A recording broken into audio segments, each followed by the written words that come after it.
Hola, bienvenidos a otra emisión del Economista TV. El primer invitado del programa de hoy es el diputado nacional Ricardo López Murphy, que también es candidato en estas elecciones próximas por el espacio Potencia.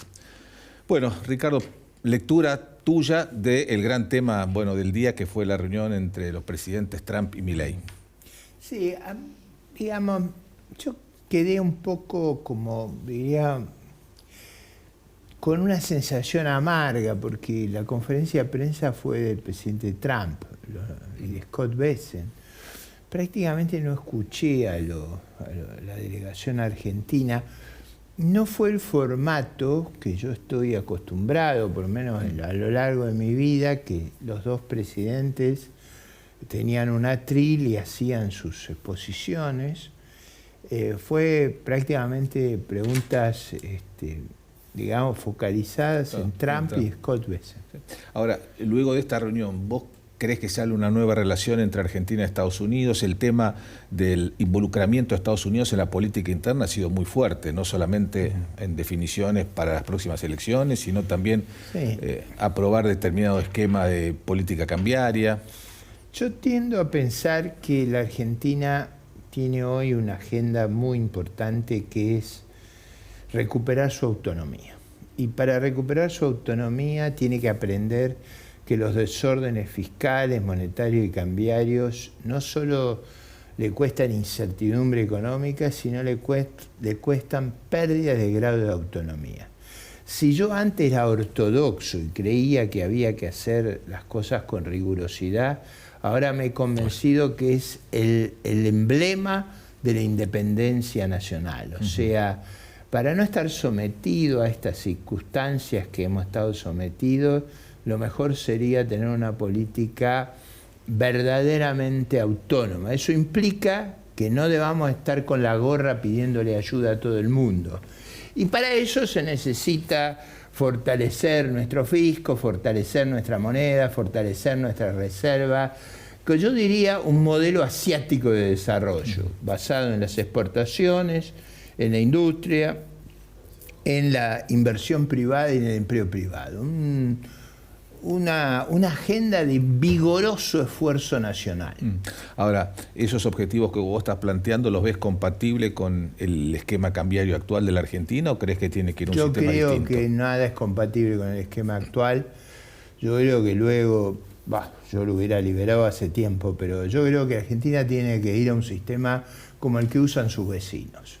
Flotar, comprar todos los días una cantidad muy importante de dólares, o sea, todos los días el Banco Central tiene que comprar 100, 120 millones de dólares, y tiene que tener equilibrio fiscal porque no tiene crédito para tener desequilibrio fiscal, o sea, poder pedirle a otro prestado hay que tener crédito. Con 10 default y 5 confiscaciones de depósito no hay que ni soñar en tener déficit. O sea, es como decía el presidente Lagos en Chile en el año 2000, el modelo de Lagos, es decir, el modelo de un superávit sistemático. Eso lo necesitamos imprescindiblemente para reganar autonomía, independencia y yo agregaría autoestima.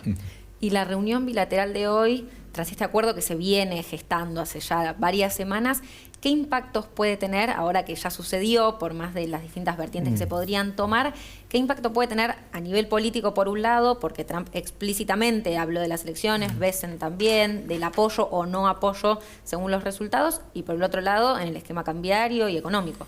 A ver, yo no creo que eso influya mucho en el sentido de ahora en más. Conjeturalmente es cierto que si no hubiera habido ayuda y el descalabro que teníamos en materia de reservas y en materia de credibilidad de la deuda, nos hubiera llevado a una crisis enorme. Entonces, conjeturalmente el gobierno tiene un margen mayor, pero yo creo que hacia el futuro el realismo se impone. Nosotros necesitamos una política cambiaria que nos haga crecer, nos cree un marco para crecer en el cual se desempeñen vigorosamente las exportaciones, la inversión y el empleo. No hay otro camino.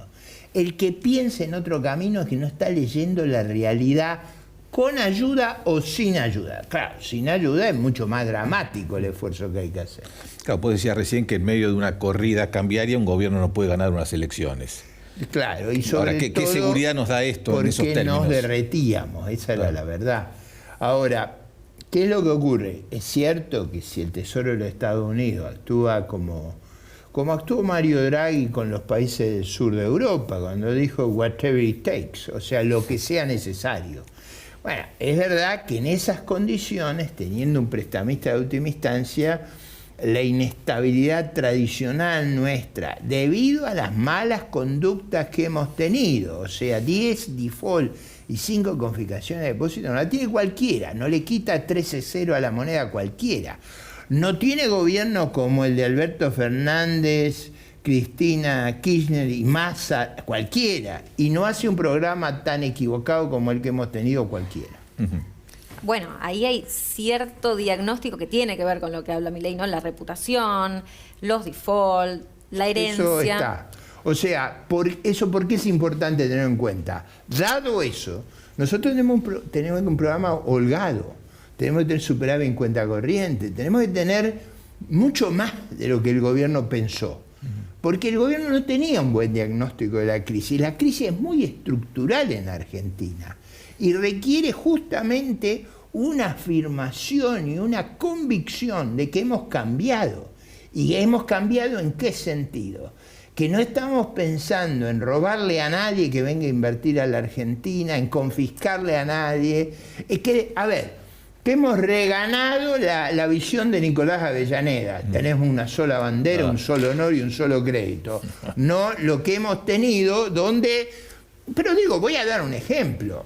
Tayana no puede distinguir si en Venezuela hay democracia o no. Digo, ya esto es una cosa grave, debe ser porque fue vacunado VIP. Pero digo, el tercer punto es que Tayana dice, no tenemos por qué cumplir con la deuda. Es decir, la deuda para él es un tema contingente, como si ustedes fueran al banco a retirar su depósito y le dijeran, momento, vamos a ver si no hay otras cosas que atender.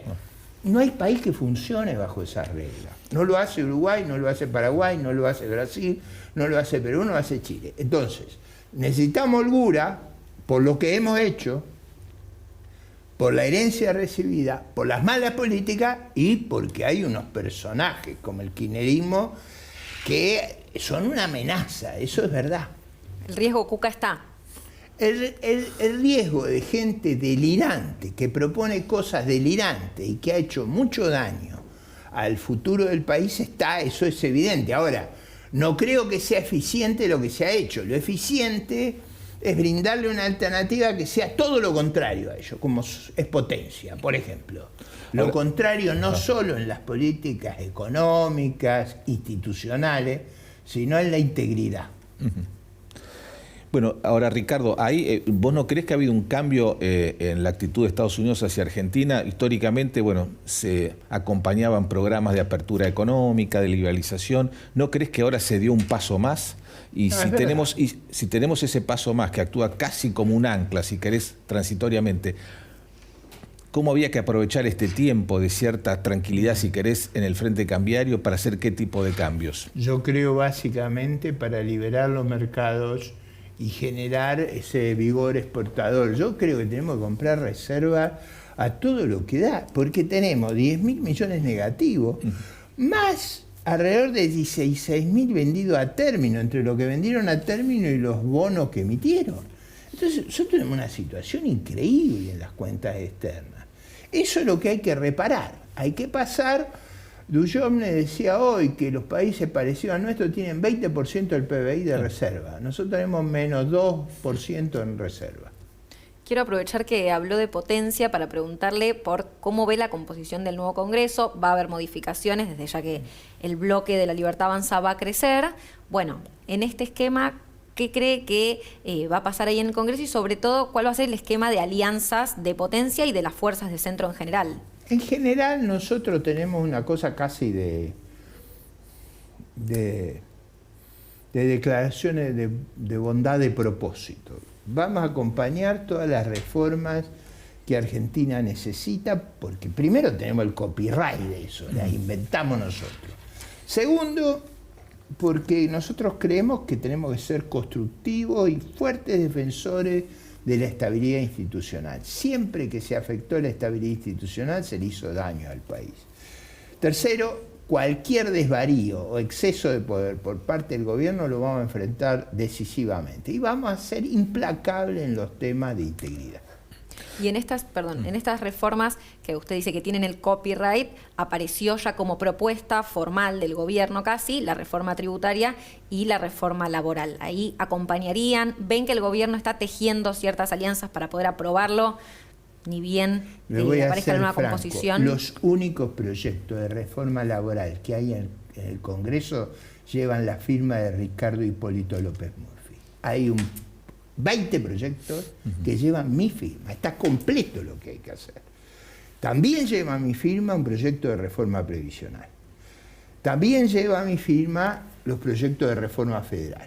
Todo eso nosotros creemos tener una propuesta que creo que está en la clave de los problemas que tiene Argentina, que es bajar fuertemente los impuestos al trabajo, fortalecer enormemente las pymes. A ver, Argentina tiene 1/5 de las pymes de España con la misma población de España. ¿Por qué es eso? Porque tenemos el matapyme Recalde ahí, o sea, tenemos como senador acá por la ciudad de Buenos Aires alguien que ha construido juicios laborales. Yo cada empresa que visité, las pequeñas empresas o los clubes de barrio, el otro día en un club me dice, nosotros cobramos las cuotas para pagar los juicios laborales. Con eso tenemos que terminar. Nueva Zelanda tiene 300 juicios laborales, nosotros tenemos 200.000, no puede ser eso. Para eso hay un plexo de proyectos que hemos presentado, entre otros uno que fusiona el fuero laboral, comercial y civil. Se va a acabar el control por estos grupos de las cámaras laborales que no le hacen caso ni a la Corte Suprema. Bueno, la decisión del gobierno es el 10 de diciembre con el nuevo Congreso tratar el presupuesto y además tratar estas iniciativas, no la reforma previsional, que lo van a dejar para más adelante, pero sí la tributaria y la de reforma de la legislación laboral. Pero no hay reforma más importante que la previsional. Yo recuerdo una cosa, yo era asesor en esa época del presidente Julio María Sanguinetti. Cuando el presidente Sanguinetti, en 1996, aprueba la reforma previsional, lo declararon investment grade, le dieron grado de inversión. La reforma previsional es en verdad donde está el grueso de los recursos. Sí, perdón Ricardo, pero la idea del gobierno es tratar la reforma previsional luego de la reforma laboral, pues tiene que ver un poco con la capacidad de recaudación que va a tener el sistema, ¿no? Tiene que ver con los impuestos que uno le pone a la mano de obra. Por eso en el paquete López Murphy está bajar fuertemente los impuestos a la mano de obra. Prácticamente a las pymes le sacamos el impuesto patronal sobre la mano de obra y lo reemplazamos con otra base tributaria. Y lo mismo vamos a hacer con los impuestos a las exportaciones. O sea, el paquete está claro a dónde debemos ir, hacia más exportaciones, hacia mayor desarrollo de las pymes, hacia más empleo de mano de obra, hacia mejores normas laborales para tener las pymes de España. Imagínate que hubiera 2 millones más de pymes y cada una nombra 2 trabajadores. No hay gente para eso.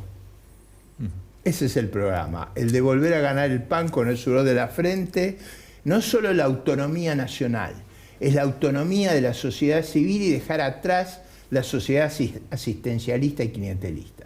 Muy bien, Ricardo López Murphy, muchísimas gracias. Déjame decirte una cosa más. ¿Cómo no? Es el verdadero proyecto democrático de la Argentina.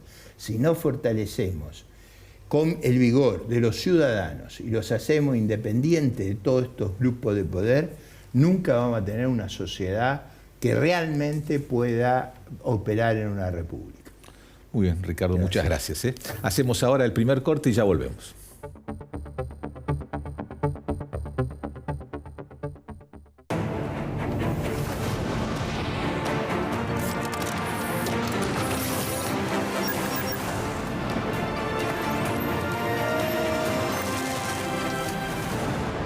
Ternium, acero para hacer. Grupo Petersen, desde 1920, construyendo el país. Legislatura porteña. Entérate de todo lo que estamos haciendo. Ingresá a legislatura.gov.ar para saber más. Nos une la ciudad. Así se ve un sistema de movilidad integrado y así se siente hoy. Colectivos de la ciudad más modernos con cámaras y nuevo sistema multipago. Estaciones renovadas y más cámaras de monitoreo. Todo conectado. Buenos Aires Ciudad. En IRSA, Propiedades Comerciales, nos comprometemos con las comunidades en las que se asientan nuestras unidades de negocios. IRSA, Propiedades Comerciales. Construyendo el futuro. Tu talento necesita una chispa. Encendé el tuyo con Academia Digitalers. Un portal para aprender tecnología gratis y sin experiencia previa. Con el respaldo de Telecom y las principales empresas tecnológicas. Ingresá a academiadigitalers.telecom.com.ar. Telecom. En Provincia ART, a las pymes que apoyan al país, las apoyamos con un plan que se adapta a su realidad. Ingresá a provinciaart.com.ar/pymes, cotizá y mejorá tus costos. Provincia ART, la aseguradora de riesgos del trabajo del Grupo Provincia. Auspicia este programa La Bolsa de Cereales, primera entidad agroindustrial de la Argentina. Muy bien, segundo bloque del Economista TV. Vamos a conversar ahora con Elsa Allende Rosas, que es politóloga, que fue directora de la carrera de Ciencia Política de la Universidad de Buenos Aires durante muchos años y actualmente además es candidata a diputada nacional de la provincia de Buenos Aires por el espacio de la coalición cívica con acuerdo con gran parte del radicalismo, ¿no? Y Santiago Algues, que es profesor de la Universidad de San Andrés. Gracias. Bueno, hablando de elecciones, vamos a tener el debut de la boleta única. ¿Qué expectativa le genera? Por ahora, bueno, primero que hay, en la sociedad, lo que vemos en las recorridas es que todavía en la provincia de Buenos Aires no hay clima de campaña, está todavía muy frío. La gente está comenzando a interiorizarse. Yo creo que falta mucho todavía de pedagógico, ¿no? De explicar cómo es. Tampoco va a ser tan difícil, pero falta todavía explicar a la gente. Estamos haciendo, incluso desde los candidatos, estamos indicando cómo es la votación. Para el caso de la provincia de Buenos Aires es un poco más sencillo que la ciudad porque hay una sola categoría. Entonces la gente sabe que tiene que poner en un solo casillero y evitar que haya la dispersión y demás.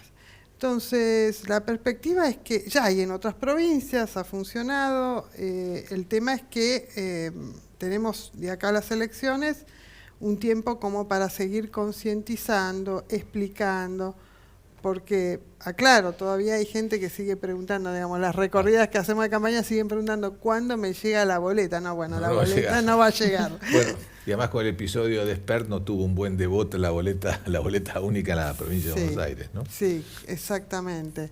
Y sumo a la pregunta de Juan que algunos politólogos hablan de la posibilidad de voto nulo, voto en blanco, no por los casilleros, sobre todo en las provincias que votan diputados y senadores, donde, como decía Elsa, va a haber dos categorías. ¿Está comprobado esto? ¿Se vio en otros primeros casos? ¿Cómo son las primeras experiencias en otros lugares de boleta única?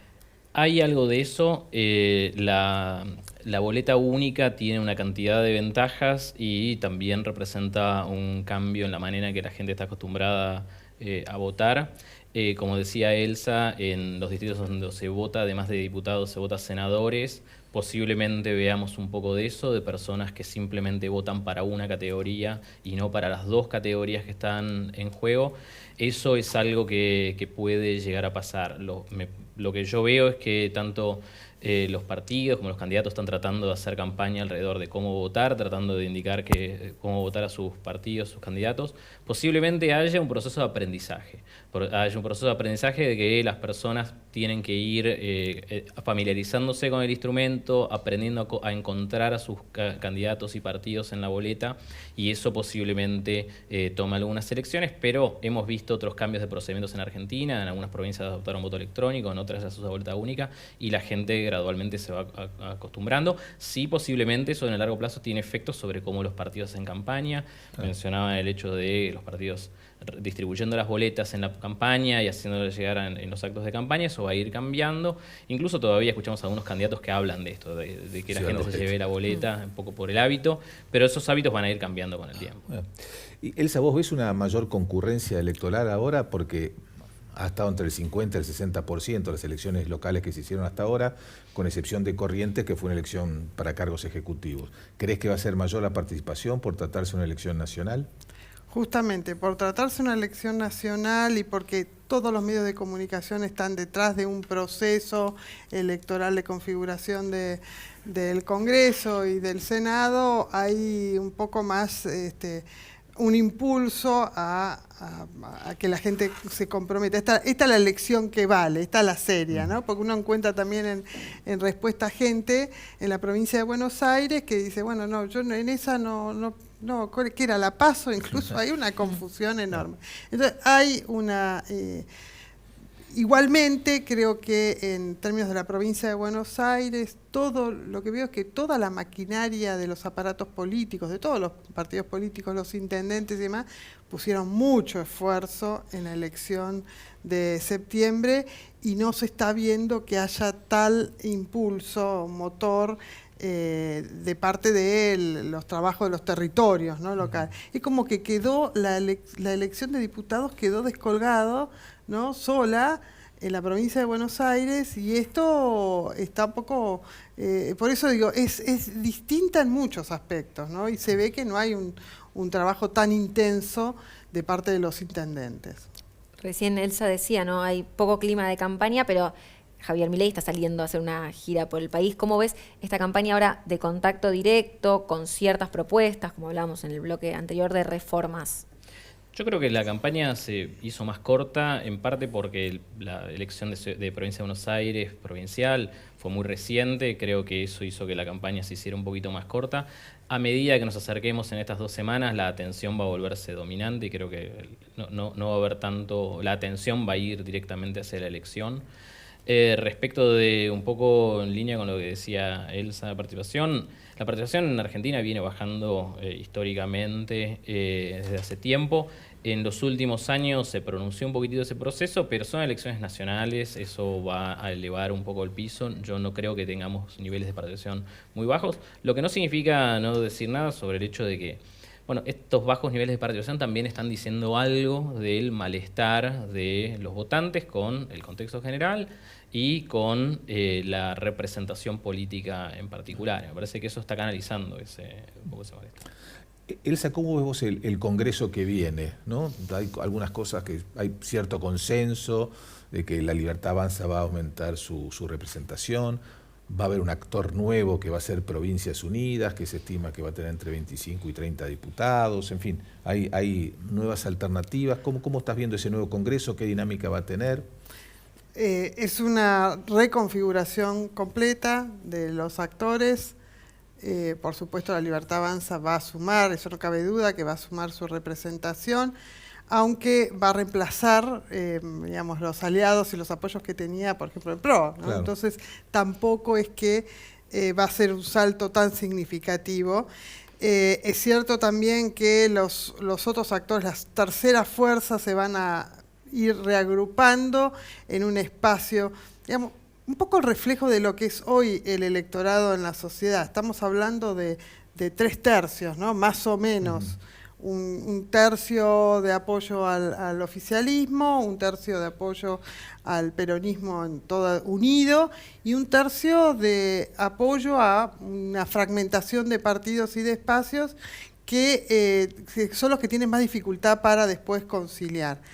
Me parece importante el dato de la dinámica y de los condicionamientos que está recibiendo hoy el gobierno, que está siendo obligado externamente a que dialogue, concilie, haga acuerdo. Entonces, me parece que es importante pensar que puede haber de parte del gobierno una necesidad y un cambio de dinámica hacia la necesidad de construir más consenso, más diálogo, más acuerdo y dejar de ver a los diputados y diputadas de la oposición como ratas inmundas, etcétera, ¿no?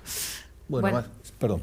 No, trajiste el tema de este martes, que es la reunión bilateral de Milei con Trump. Quiero saber, bueno, ahí cómo se ve la posición de Argentina a nivel geopolítico, ¿no? Porque esta intervención, el salvataje de Trump, tiene que ver con otros intereses que no solo conciernen a Argentina. Bueno, ¿cuál es la lectura ahí ya a nivel, en el plano global, ¿no? 3, 4 cositas diría al respecto. primero, bueno, no hay suficiente información sobre todo lo que va a implicar este acuerdo. Sí, el gobierno recibió un respaldo muy claro, muy fuerte, contundente, pero con un mensaje inquietante, o sea, que no termina de despejar las dudas. El mensaje es, sí, todos los respaldos se harán si gana las elecciones. Entonces eso termina, en vez de darle verdaderamente un apoyo a fondo, digamos, total, bueno, está hipercondicionado con un respaldo que está muy puesto en duda en las elecciones, digamos, no hay tanta claridad en ese objetivo. Y después, bueno, tendríamos que discutir sobre el resto de las condicionalidades que va a tener este acuerdo, el juego geopolítico. Argentina se está colocando en una posición de extremo alineamiento con Estados Unidos, se está corriendo de ese juego de equilibrio, de balance, que entre dos grandes potencias que están en competencia, la posición recomendable era mantenerse en un equilibrio, que Argentina no sea el terreno de esa, no se vuelva al campo de batalla de esa rivalidad. Y yo creo que con este respaldo y este recostarse tan claramente en Estados Unidos se está rompiendo ese balance y ese equilibrio en el juego frente a Estados Unidos y China. Y después habrá que ver cómo continúan digamos, cuáles son las otras exigencias que plantea el gobierno norteamericano en tema de inversiones, en áreas, infraestructuras críticas, en la explotación de algunos recursos naturales. Por eso, hay que ver cómo continúa esto, porque los rumores y los adelantos del tema dejan un poco de inquietud, ¿no? Sí, bueno, había dicho Trump que dijo este martes, vamos a ayudar a la Argentina siempre y cuando Milei gane las elecciones. ¿Qué es ganar las elecciones para el gobierno? Bueno, ese es un número que está todo el mundo discutiendo en estos días. ¿Qué significa? El gobierno hace algunas semanas o un par de meses hablaba de que iba a ganar muy holgadamente las elecciones, estaba hablando de que esperaba a los gobernadores el 10 de diciembre con otro congreso para volver a conversar en otras condiciones, y estos meses se le hicieron muy cuesta arriba al gobierno y las expectativas electorales son muy diferentes.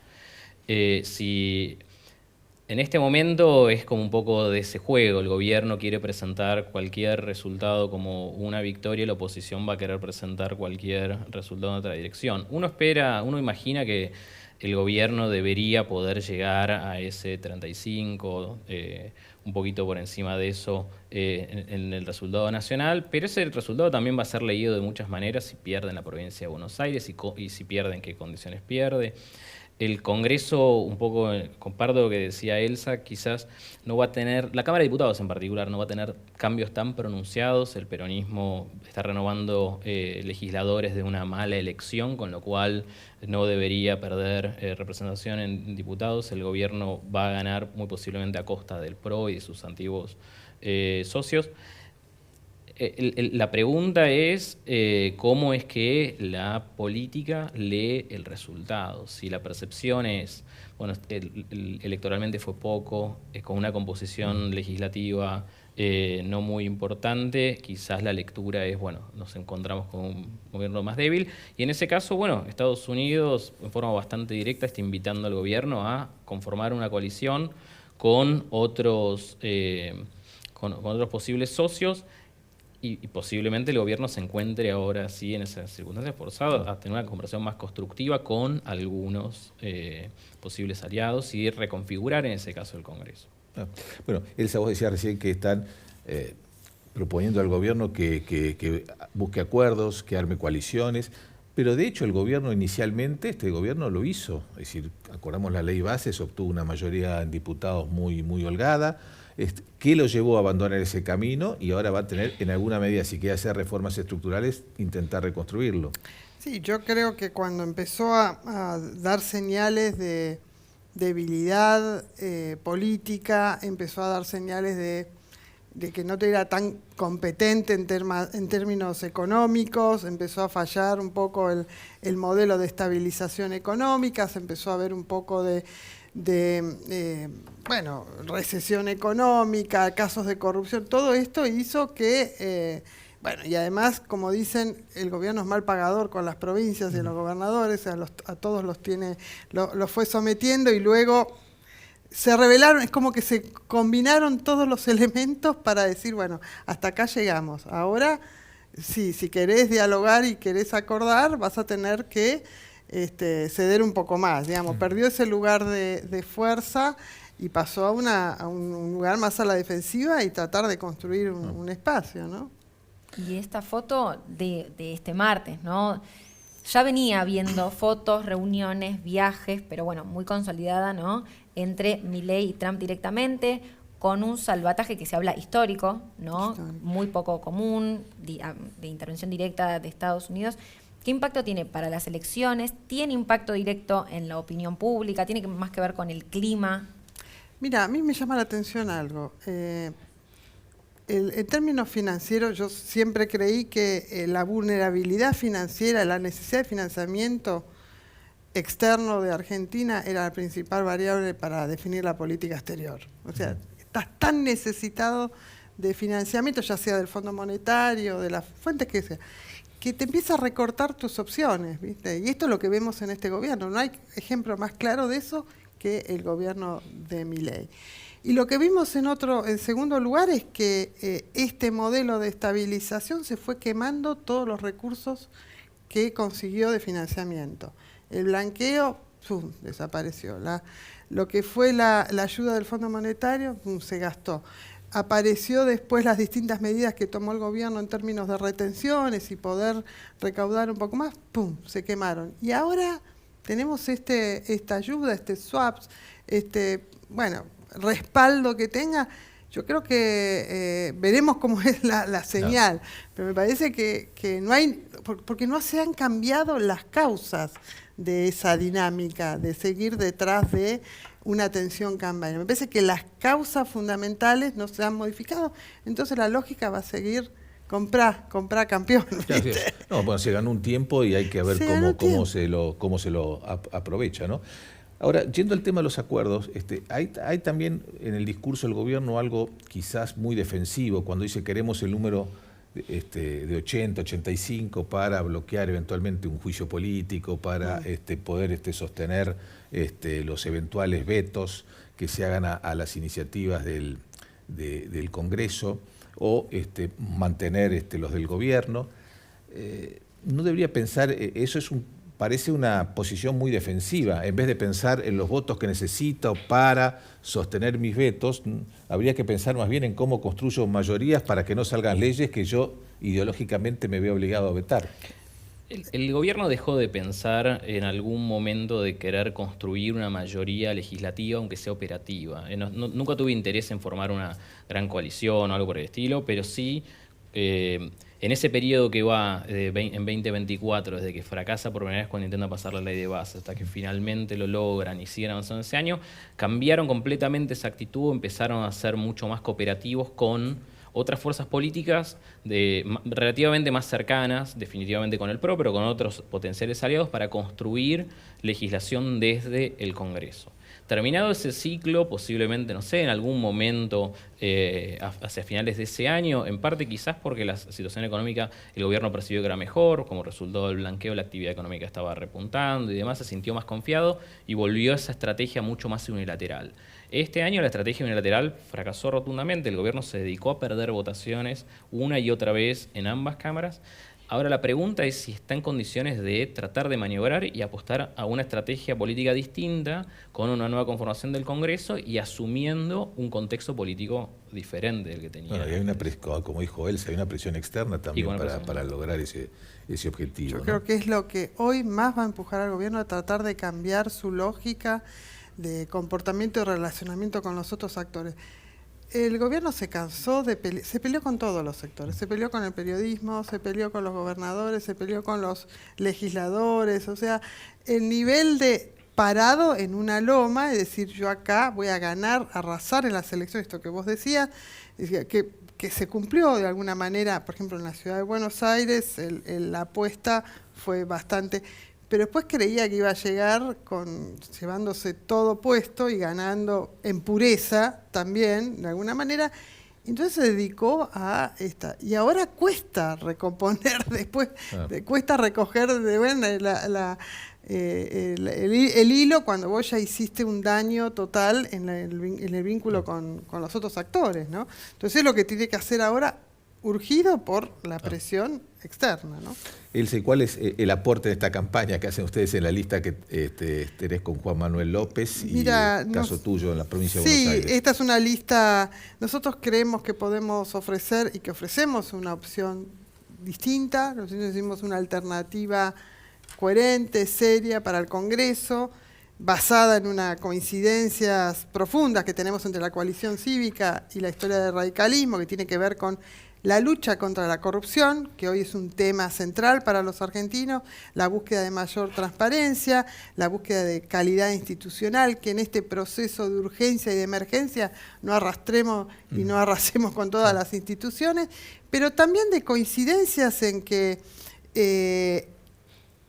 el equilibrio fiscal, el orden fiscal es necesario y hay que protegerlo, y que de acá en más todos los actores políticos y los espacios tienen que comprometerse a eso, pero a la vez dar solución y mostrar sensibilidad frente a situaciones de emergencia o crisis de emergencia, como fue el caso de las familias con personas con discapacidad, como fue el caso de las emergencias económicas en fondo para emergencia pediátrica, o el caso incluso de los fondos de las universidades.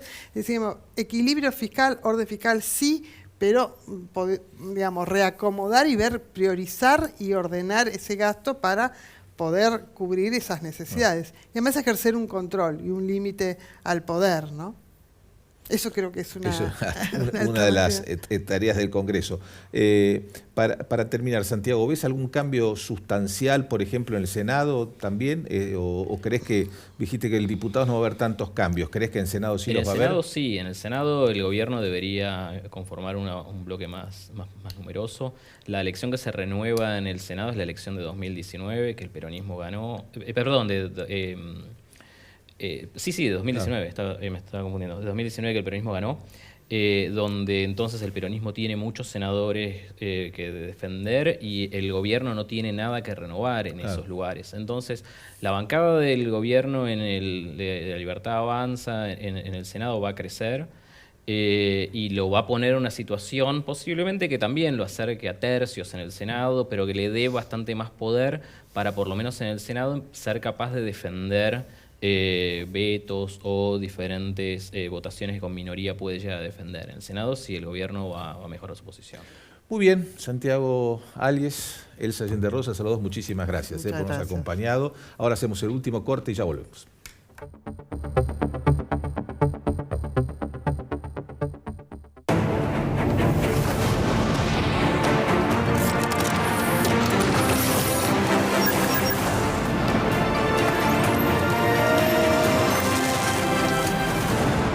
Ternium, acero para hacer. Grupo Petersen, desde 1920, construyendo el país. Legislatura porteña. Entérate de todo lo que estamos haciendo. Ingresá a legislatura.gov.ar para saber más. Nos une la ciudad. Así se ve un sistema de movilidad integrado. Y así se siente hoy. Colectivos de la ciudad más modernos con cámaras y nuevo sistema multipago. Estaciones renovadas y más cámaras de monitoreo. Todo conectado. Buenos Aires Ciudad. En IRSA, Propiedades Comerciales, nos comprometemos con las comunidades en las que se asientan nuestras unidades de negocios. IRSA Propiedades Comerciales. Construyendo el futuro. Tu talento necesita una chispa. Encendé el tuyo con Academia Digitalers. Un portal para aprender tecnología gratis y sin experiencia previa. Con el respaldo de Telecom y las principales empresas tecnológicas. Ingresá a academiadigitales.telecom.com.ar. Telecom. En Provincia ART, a las pymes que apoyan al país, las apoyamos con un plan que se adapta a su realidad. Ingresá a provinciaart.com.ar/pymes, cotizá y mejorá tus costos. Provincia ART, la aseguradora de riesgos del trabajo del Grupo Provincia. Auspicia este programa La Bolsa de Cereales, primera entidad agroindustrial de la Argentina. Muy bien, último bloque del Economista TV. Vamos a conversar ahora con dos grandes especialistas del mercado, Soledad López de Raba Bursátil y Rafael Di Giorno de Proficio. Bueno, ¿cómo leyó el mercado? ¿Qué respuesta hubo por parte de los activos financieros a la reunión que mantuvieron este martes Trump y Milei? Bueno, buenas tardes, buenas noches a todos. En principio, la lectura fue altísima volatilidad. Los activos cayeron fuerte. De entrada, cuando Trump empieza una conferencia de prensa en reunión con el presidente, caen fuerte los bonos, empieza a subir un poco el dólar. Tampoco se disparó tanto, terminó 3% el dólar subiendo, el MEP y el contado con liquidación. Y las acciones bajando en torno entre el 6 y el 8%. La caída de los bonos fue lo que más impactó de entrada, más difícil. Después tuvieron un rebote intradiario, terminaron en torno al 6% abajo. Lectura simple, la respuesta no fue buena. No, por ahí nadie se esperaba que Trump diga en esta frase de vamos a apoyar a la Argentina si ganan las elecciones. Creo que eso fue un poco lo que condicionó. El mercado no se esperaba esa frase. Habrá que hacer una lectura más en profundidad de a qué se quiso referir exactamente, pero en principio veremos mañana, viste que esto es muy día a día. Rafael. Sí, coincido, creo que quizá respondió y quiso ayudar a Milei y fue como una frase desafortunada. Ya hace unos días habían dicho algo similar, pero estaba la duda si Trump entendía que esta era una elección de medio término y si él se refería a la posible reelección en 2027, etcétera, etcétera. Ahora ahí quedó un poco la duda, quedó flotando la duda. Quizá salga a aclarar mañana Bessent, qué sé yo, porque si no se contradice un poco con lo que dijo Bessent hace, no sé, una semana, hace días, donde decía que los vamos a ayudar como sea, los vamos a ayudar con el recompra de bonos, incluso no solo dijo, hizo, claro. Se metió en el mercado, compró peso argentino, o sea, hizo esfuerzo mayúsculo. ¿Cómo no voy a comprar si está barato? Está barato. Contra toda la opinión del mercado, claro. Claro, compró peso argentino, dijo que si hace falta se va a meter para recomprar deuda el día de mañana. O sea, hizo gestos que van más allá de las declaraciones. Con lo de Trump, bueno, por supuesto, asustó un poquito el mercado, eran las 4 de la tarde. Veremos si hay alguna aclaración adicional después. Entonces, algo que se presumía una reunión, el encuentro, se esperaba también un anuncio, algo que se esperaba que fuera positivo, que tuviera una reacción positiva de los mercados, fue más negativo.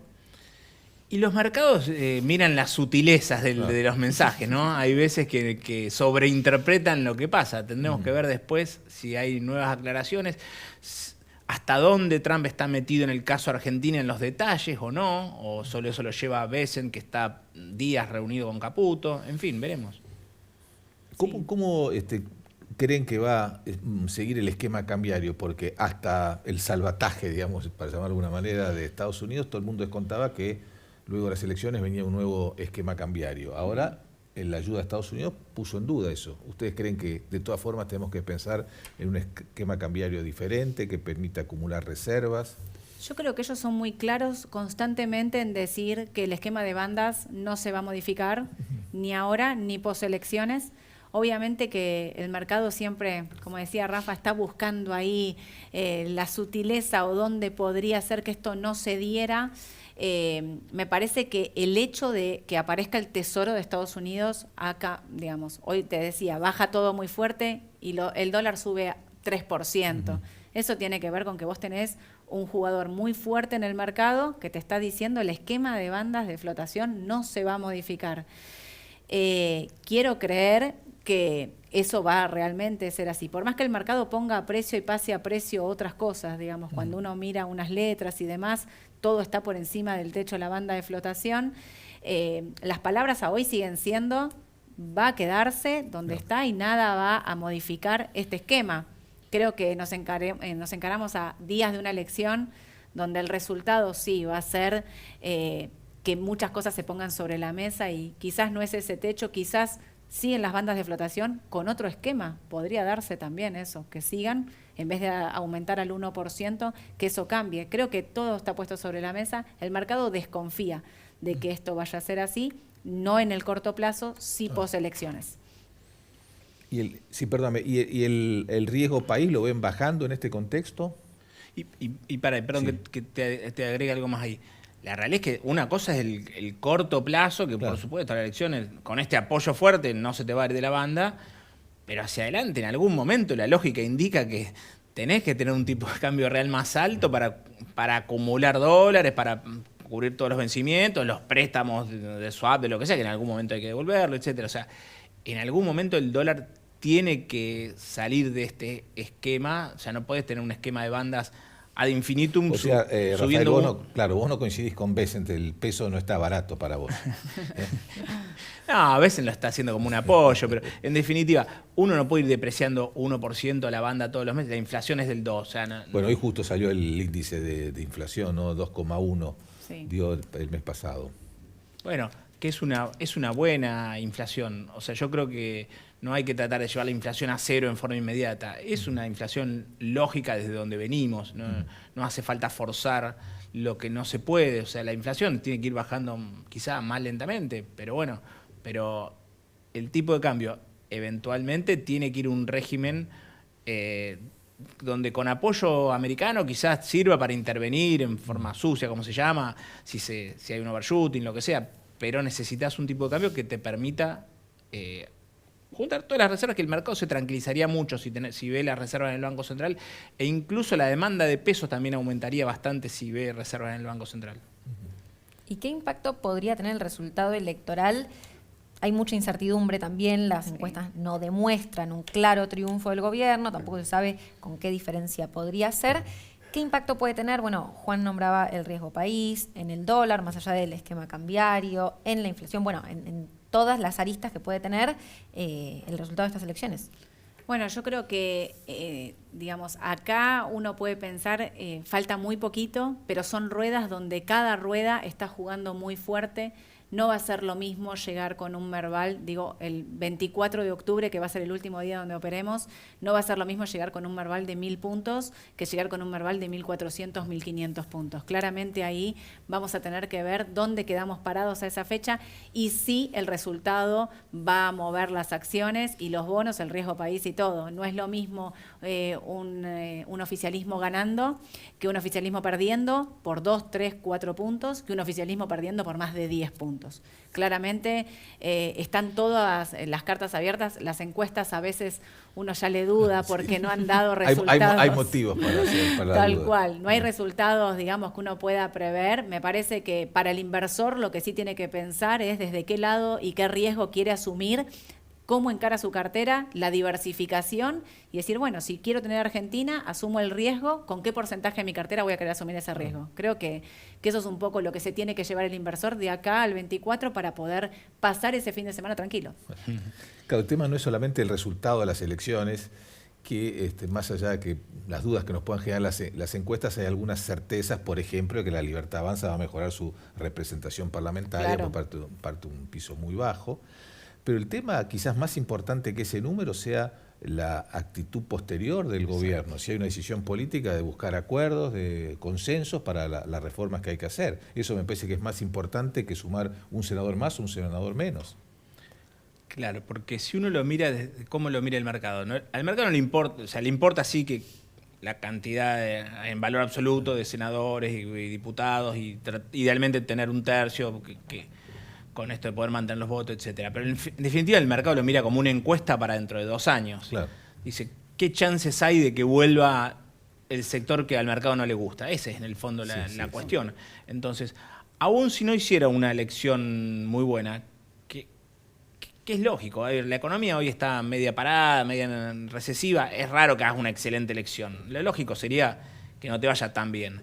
Ahora, hacia adelante, aún yéndote mal, pero con un resultado de donde te puedas agarrar, construyendo alianzas con gobernadores, con partidos similares, etcétera, y liberando el tipo de cambio, si vos hoy liberás el tipo de cambio, el resto de la economía está sana, salís muy rápido, la economía crecería muy rápido si vos liberás el tipo de cambio. O sea, para mí tenés 2 años para recuperar y llegar con una economía en crecimiento a la otra elección.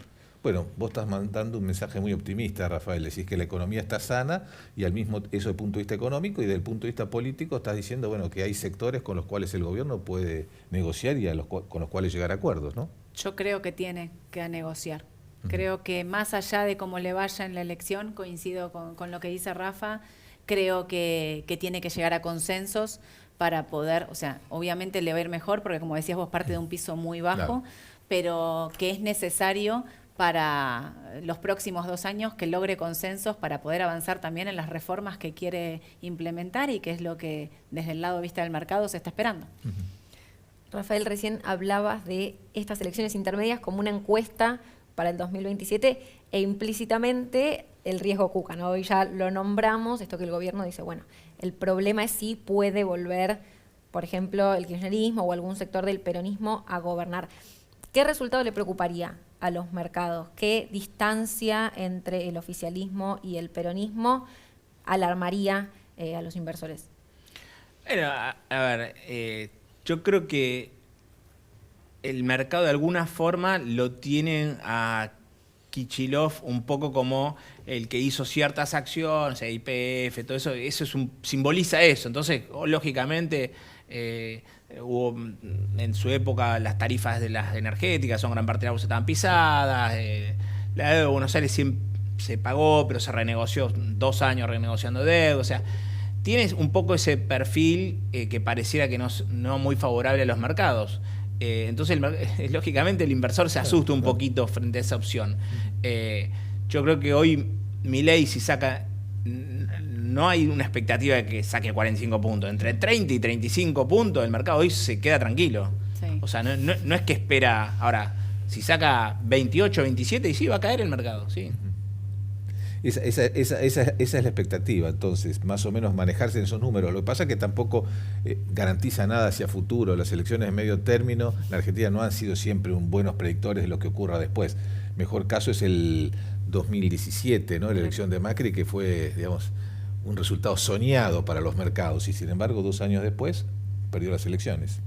Se dio la lógica, porque cuando no haces, si tenés que hacer algún ajuste y no lo haces cuando lo tenés que hacer y lo posponés, te vas contento que ganás la de medio término, pero después empezás a hacer el ajuste en el año 3 y ahí no te va bien en la final. Es un poco lo lógico. Ahora yo creo que si logran hacer una elección decente, tienen bastante margen para recuperarse. Compartís ese juicio. Y decime, Soledad, ¿cómo están viendo el sector privado, las acciones? ¿Crees que tiene un recorrido la bolsa todavía? ¿Hay que ver sector por sector? Yo creo que hay que ver sector por sector. Es muy dispar lo que ocurre hoy. Tenés balances de empresas energéticas que son realmente muy buenos, excelentes. Es más, sí coincido con los que piensan que estas bajas son oportunidades de compra de empresas de valor. Empresas de valor que obviamente acompañan la caída de todo el mercado, pero te encontrás con empresas como YPF, como Pampa Energía, todo lo que es el sector energético, realmente en valores por debajo de lo que presentan en sus balances, claro, con lo cual ahí me parece que hay oportunidades de comprarse, esperar y quedarse tranquilo, porque la volatilidad del día a día, la elección, si llega a salir desfavorable para el oficialismo, van a caer y demás, pero me parece que para los inversores de largo plazo, el sector energético es el sector en el que hoy tenés que acumular, esperar, quedarte tranquilo, dejarlo correr 2 años, lo que sea, y quedártelo. Me cuesta un poco más el sector financiero, donde los balances no son buenos, y los balances que van a venir, que van a tener, digamos, van a llevar el número de los encajes y claro, todas las modificaciones que tuvo, me parece que lo van a sufrir en sus balances. Ahí digo, bueno, como que es una apuesta un poco más de riesgo. Sufrió muchos cambios de reglas de juego el sector financiero. Exactamente. En este periodo, claro. Me parece que ahí en el corto plazo e incluso en el mediano plazo es un poco más jugado. Me siento tranquila en el energético. ¿Vos también, Rafa, te sentís tranquilo sentado al sector energético? ¿O crees que hay otros sectores también en los cuales se pueden ver oportunidades? Tranquilo uno nunca está en Argentina, ¿no? Pero dentro de los sectores es un sector donde las cosas se están haciendo entre bien y muy bien, salvo algunas provincias que los gobernadores te inventan tasas, te duplican tasas, qué sé yo, algunas provincias puntuales donde vos decís, con todos los recursos que tienen, no sé, en ciertas provincias, con todos los recursos petroleros, siguen aumentando para hacer un camino, qué sé yo. Salvo esas cositas, lo demás, todo lo que está entrando ahora, la inversión grande que está entrando, es por el RIGI, porque si no está eso, si no le das estabilidad a a las inversiones, sobre todo incluso las de adentro, las de afuera, todas las inversiones grandes, si no ven estabilidad, saben que invierten y al otro día el gobernador les duplica la tasa. Es muy difícil estar en Argentina eso. Entonces, hoy está entrando mucha inversión con RIC, que hoy todavía no se ven los frutos porque te la están aprobando, pero han aprobado, no sé, una cantidad importante en los últimos 2 o 3 meses. Entonces, el sector energético, sí, me gusta. El sector financiero, lo que tiene el sector financiero es que se recupera mucho más rápido, pero sí los balances del trimestre no van a ser lindos. Bueno, el tema de la reforma impositiva que cuesta tanto en la Argentina precisamente es porque es un país con una estructura federal. Sí. Entonces, lo que ceden las provincias en impuestos coparticipables lo quieren recuperar por otro lado, ¿no? Claro. Ahí creo que es necesario el sentarse, a dialogar. Bueno, a los dos muchísimas gracias. Gracias. Soledad López, Rafael Di Giorno. Nosotros nos despedimos hasta la próxima emisión del Economista TV.